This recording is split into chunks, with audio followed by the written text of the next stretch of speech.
Want to save more money? Here are 15 small ways you can save $8,200 every year. Let's get started. Welcome, I'm Kyle. This channel is all about personal finance, business, and everything else relating to your money. So if you want to make more of it, keep watching.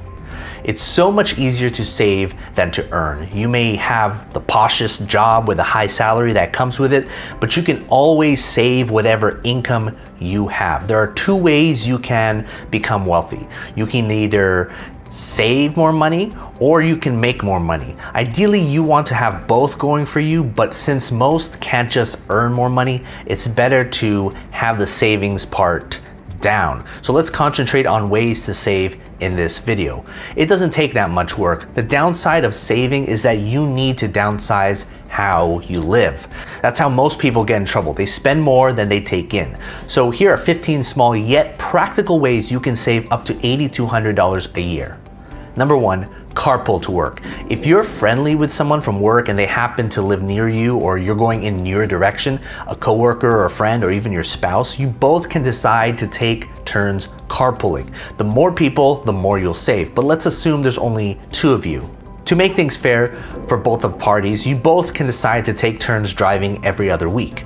The way our road systems are constructed, traffic favors high occupancy vehicles with two or more riders. Cars waste a lot of gas simply by stopping and starting too often. That's what happens during peak hours, such as the morning commute or the evening drive back home. With carpooling, you can take the toll roads if one of you has a fast pass, or you can take the carpool lane. Both options will cut on time spent in traffic. Plus, the days you aren't driving, you're not wasting gas commuting. If you can find a suitable arrangement with someone, that means 26 weeks out of the year, you're not driving. That's cutting the cost of gas in half. That's saving of over about $700 a year. This comes from a 2015 statistic when gas was about $2.15 a gallon. So more info on that below. It may be significantly higher for you if you live in a big metro area or not. Number two, bring a shopping list every time you go to the grocery. Next time you go to the grocery store, don't bring a shopping list. Purchase whatever you came there for and head back home. Then check with other things you've bought that weren't originally in your plan. Most of you will find that there are one or two items you bought impulsively. Maybe it was a chewing gum or a can of soda. Either way, it's an unnecessary cost. A shopping list will help you stick with what you came to the grocery store for. It defines your purchase. The layout of grocery stores are planned in a way to maximize sales. There's a reason why essentials such as milk and meats are at the back. It means you'll have to navigate most of the store, all while being tempted to purchase other items. Why are the best selling items at eye level? It's because you're more likely to buy them. This goes the same for kids' items too. They're at eye level as well. Because of this, you're more susceptible to making an impulse purchase. A shopping list is in no way going to prevent you from making impulse buys. However, it'll help determine what's important and what's not. Let's put a conservative estimate and say a shopping list prevents you from making an impulse purchase on half your visits to the grocery store. The average person goes to the grocery store about 1.6 times a week and stay there for about 45 minutes each time. That translates to 83 times a year at a grocery store making purchases. And an impulse purchase can be as little as $2 to as much as $20 per item. It adds up if it happens all the time. That's just about $913 wasted every year. If you can cut that in half, you'll be saving about $451 every year. Number three, just order water. Ordering a drink, whether it be wine, soda, beer, or anything else besides water, can cost you a lot of money down the road. Even though water at a restaurant isn't the healthiest choice, getting a beverage is not any better, it's free. Plus, restaurants overprice other things and other drinks. That's the most profitable item in a restaurant. People ordering sodas and cocktails are spending anywhere from $3 to $7 per glass. If you're someone who goes out a lot, that small amount can add up. For you soda lovers, the high sugar content is bad for your health and can lead to ordering more food, since your body needs to find equilibrium for all the sugar you're putting into your body. And ordering more food means you're going to spend more money. So that $3 cherry Coke may actually be costing you a $7 dessert or that $5 side of fries. Water has many health benefits, and one big reason is it suppresses your appetite by simply filling your stomach, leaving less room for food. If you're someone who goes out once a week and you just get water, that's $3 less and possibly another $5 for that side dish that was going to satiate the sugar content. That's $416 a year saved by just ordering water.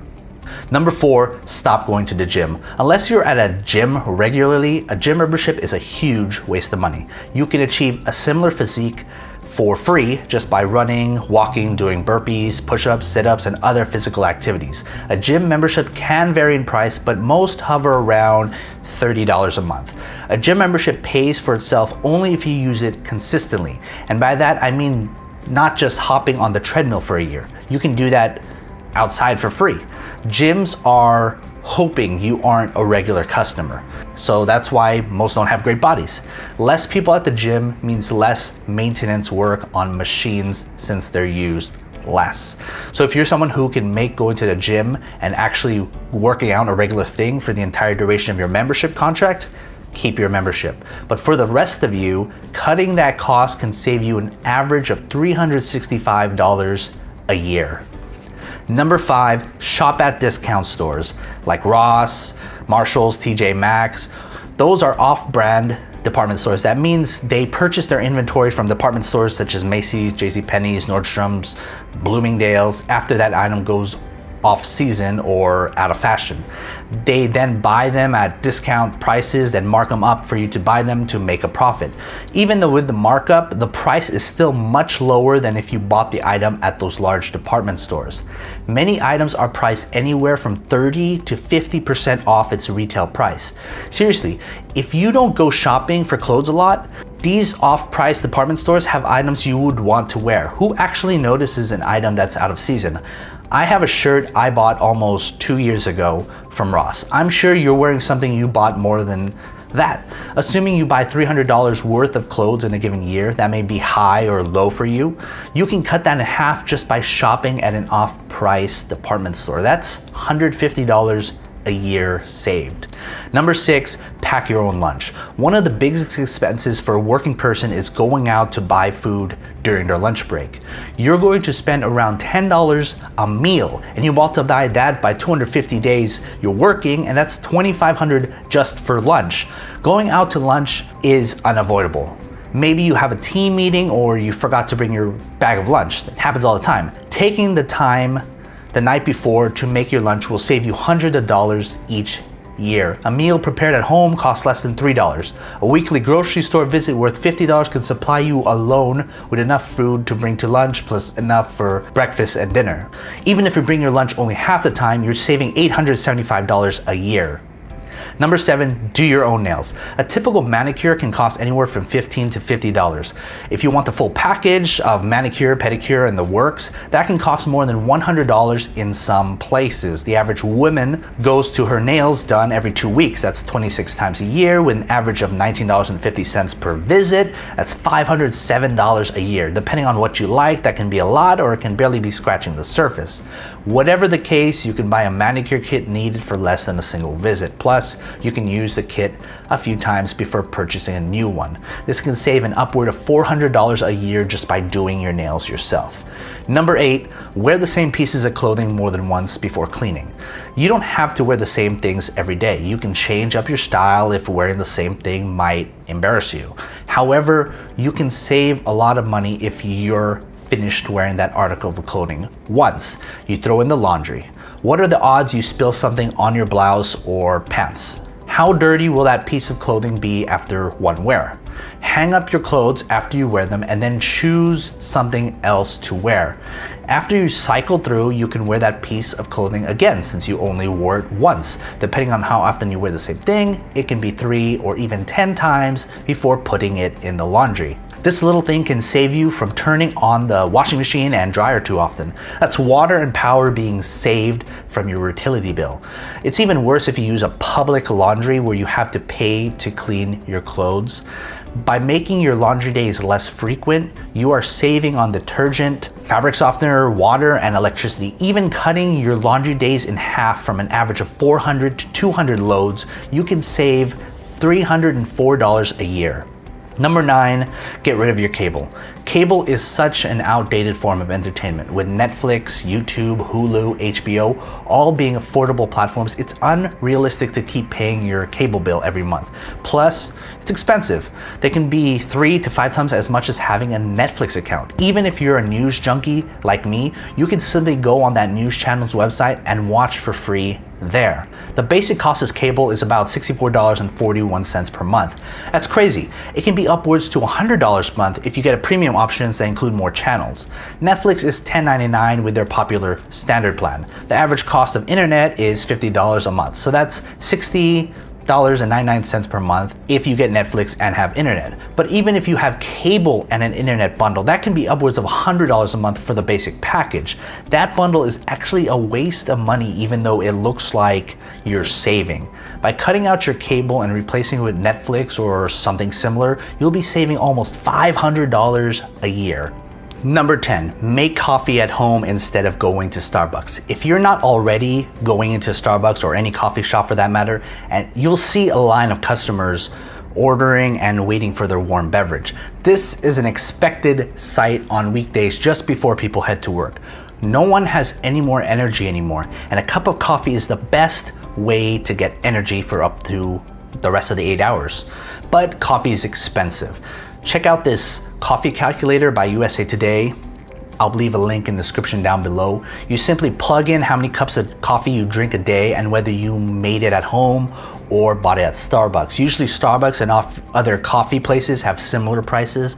The average person drinks about 1.6 cups of coffee a day. That comes out to 584 cups per year. If you get the basic 1 cup of coffee at Starbucks without all the bells and whistles, that will equal about $94.50 a month or $1,134 a year. If you simply made coffee at home, that cost goes down to $3.60 a month or $43.20 a year.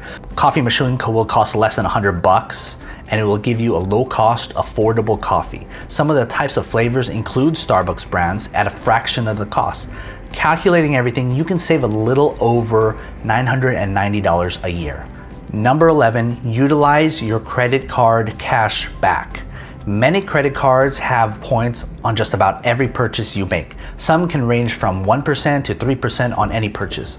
So if you purchase a $1,600 4K 64-inch TV, you can get about $48 back. It doesn't even have to be big one-time purchases. Whatever you spend a month, use those cards with cash back and multiply that by either 1 to 3%. Each card is different, so you'll have to read the fine print. I spend about $1,200 a month on my credit card. That's also my total monthly expenses.